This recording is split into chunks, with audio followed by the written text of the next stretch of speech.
Hi friends, అందరూ ఎలా ఉన్నారు? నేనైతే చాలా బాగున్నాను. ఈరోజు మీ ముందుకి తోటకూర రెసిపీతో వచ్చేసాను. కొయ్య తోటకూర అంటారు కదా, అదనమాట ఇది.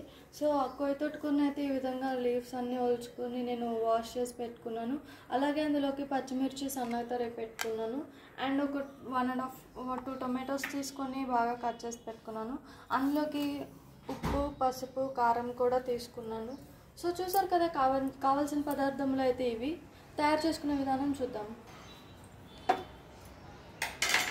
సో ముందుగా అయితే కడాయిని పెట్టుకోవాలి, స్టవ్ వెలిగించి ఆ కడాయిని హీట్ అవ్వనివ్వాలి. సో ఇలా వాటర్ తిన్నది ఉంటే మొత్తం ఆవిరైపోవాలన్నమాట. సో ప్యాన్ అయితే హీట్ అయిపోయింది, అందులో నేనైతే ఆయిల్ వేసుకుంటున్నాను.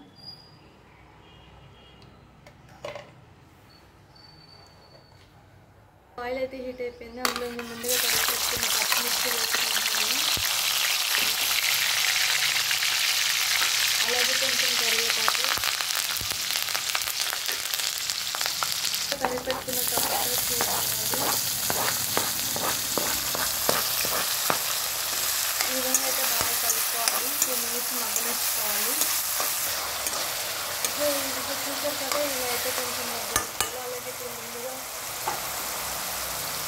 తీసుకొచ్చిన ఆకుకూరలు వేసుకోవాలి.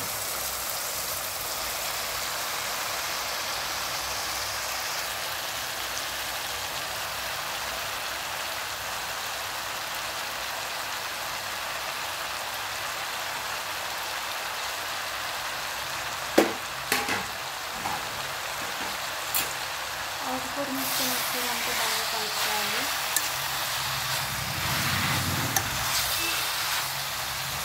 ఈ విధంగా కలుపుకున్నాక పసుపు, ఉప్పు, కారం కూడా వేసుకోవాలి. కారం చూసి వేసుకోండి, ఎందుకంటే ముందుగా పచ్చిమిర్చి వేసుకున్నాం కాబట్టి కారం ఉంటుంది. సో చూసి వేసుకోండి. చూసి వేసుకొని మొత్తం ఈ విధంగా బాగా కలిసినట్టు కలుపుకోండి.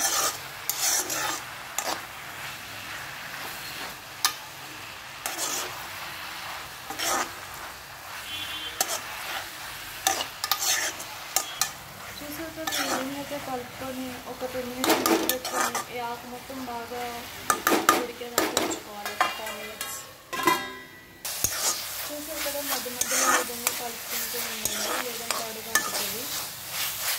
చూసారు కదా, ఈ విధంగా అయితే బాగా మగ్గుతుంది. మన తోటకూర రెసిపీ అయితే అయిపోయింది. మీకు కూడా నచ్చితే అట్లా ఇంట్లో ట్రై చేసి టేస్ట్గా ఉన్న కామెంట్ బాక్స్లో తెలపండి.